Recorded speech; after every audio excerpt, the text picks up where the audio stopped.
Name ఏంటి sir? నా పేరు సింహాచలం అండి. Okay sir. Sir Pawan Kalyan గారు అంటే కాకినాడ పోర్టులో అక్రమంగా తరలిస్తున్న బియ్యాన్ని పట్టుకొని షిప్ని సీజ్ చేశారు కదా. సో ఇది ఎలా అనిపిస్తుంది సార్? ఒక డిప్యూటీ సీఎం వెళ్ళి ఇలాంటి వాతావరణంలో పాల్గొని కరప్షన్ చేసే వాళ్ళని పట్టుకోవడం ఎలా అనిపిస్తుంది? ఆ కాకినాడ బోట్ గురించి ఇలాగ విదేశాలకి మన రైస్ వెళ్ళటం అనేది అక్రమం అండి.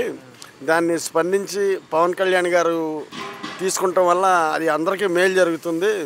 ఏది ఏమైనా సరే మన బియ్యం అనేది మన వాళ్ళు ఎంతో కష్టపడి దాని మీద ఇన్వెస్ట్ చేసి పేదలకు అందించే బియ్యాన్ని మనకే ఏదో రకంగా ఇన్వెస్ట్ అయ్యే విధంగా చూసే విధంగా ప్రభుత్వాలు చర్యలు తీసుకోవాలని చెప్పి నేను కోరుకుంటున్నాను.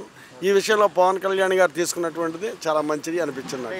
గతం అంటే ఇలా తిరగడం, ఇలా లీటర్లు తిరగడం ఎక్కడైనా చూసారండి గతంలో కానీ ఎప్పుడైనా? అంటే ప్రజల్లోకి వెళ్ళి ఒక సముద్రంలో సరౌండింగ్లోకి వెళ్ళి ప్రజల్ని పట్టుకోవడం కానీ కరప్షన్ చేసే వాళ్ళని పట్టుకోవడం కానీ చూసారా ఎవరినైనా? అంటే ఈ పనులు ఇంకా కంటిన్యూ చేస్తే బాగుంటుంది, ఎలా ఉండబో?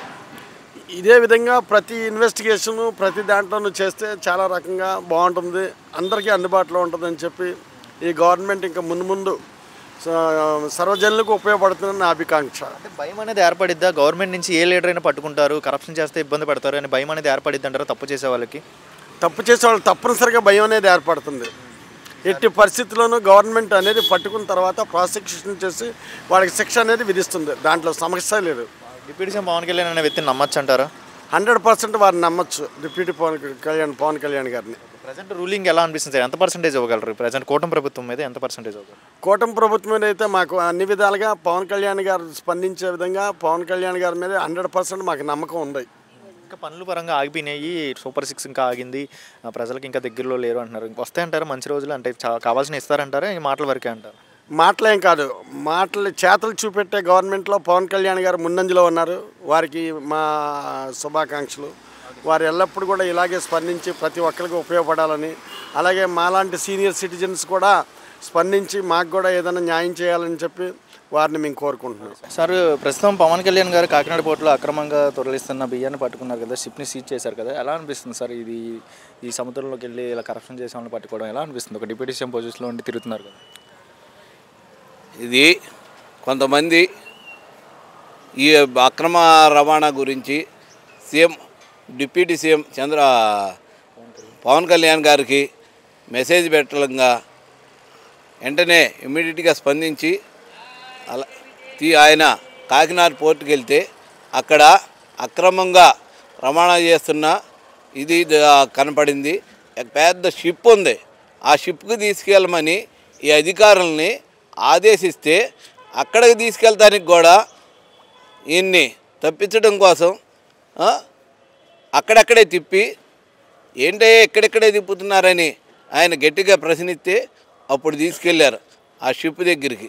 ఆ షిప్లో ఏమేమండే కొక్లైను, స్మగ్లింగ్, అంతా స్మగ్లింగ్ ఉంది. స్మగ్లింగ్ వస్తువులను పట్టుకుంటే వాళ్ళు ఏం చెప్తారంటే బ్యాంక్ షూరిటీ ఇచ్చింది, దానివల్లే మేము వదిలేసాము అని చెప్తున్నారు. అసలు బ్యాంక్ షూరిటీ ఇస్తామేంటి? స్మగ్లింగ్ జరుపుకోవటానిక మన పోర్టులు పెట్టింది?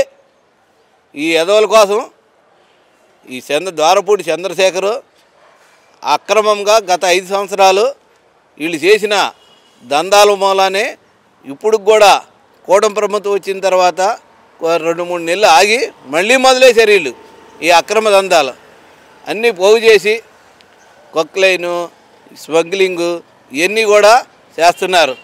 దీన్ని ప్రభుత్వం తరఫున కానీ మేము కానీ ప్రజలు కానీ తీవ్రంగా ఖండిస్తున్నాం.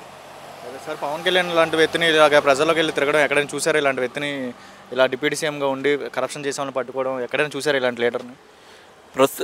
ఇంతకుముందు కూడా ఇలా ఎప్పుడు చూడలేదు, కానీ డైరెక్ట్గా పట్టుకోవడం అనేది ఆయన దీనికి ఒక డేరుగా గొప్పతనానికి డేరుకి మేము ఆయన అభినందిస్తున్నాం. అంటే ఇక్కడ నుంచి అయినా కరప్షన్ చేసే వాళ్ళు ఎవరైనా సరే పవన్ కళ్యాణ్ చూసి భయపడతారంటారా? ఇలా తప్పు చేస్తే పవన్ కళ్యాణ్ ఉన్నాడు అని భయపడతారంటారా? అసలు వైసీపీ వాళ్ళకి భయం అంటే ఏంటో తెలియదు ఇప్పుడు కూడా.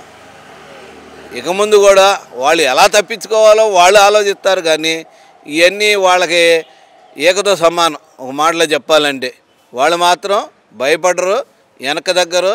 ఈ విధంగా కాదు ఇంకొక విధంగా అయినా వాళ్ళు స్మగ్లింగ్ చేస్తూనే ఉంటారు. ఇది మాత్రం ఇప్పుడు నుంచి వచ్చింది కాదు, గత ప్రభుత్వంలో 5 సంవత్సరాల నుంచి ఈ గంజాయిని వీటిని దొంగతనంగా పండించి చేసి అలవాటు పడిపోయి ఉండారు.